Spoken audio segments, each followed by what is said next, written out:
حضرت ابو ذر رضی اللہ تعالی عنہ سے روایت ہے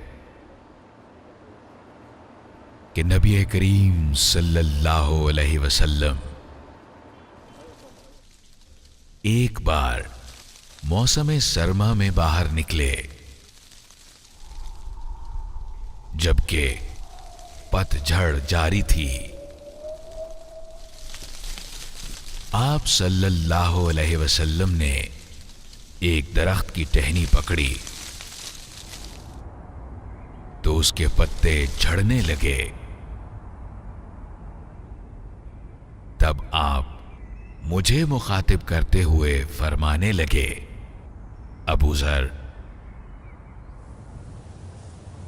میں نے کہا، میں حاضر ہوں اے اللہ کے رسول۔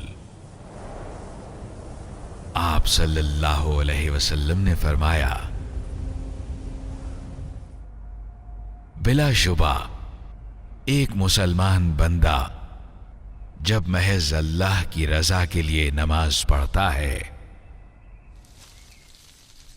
تو اس کے گناہ یوں ہی جھڑ جاتے ہیں جس طرح اس درخت کے پتے جھڑ رہے ہیں۔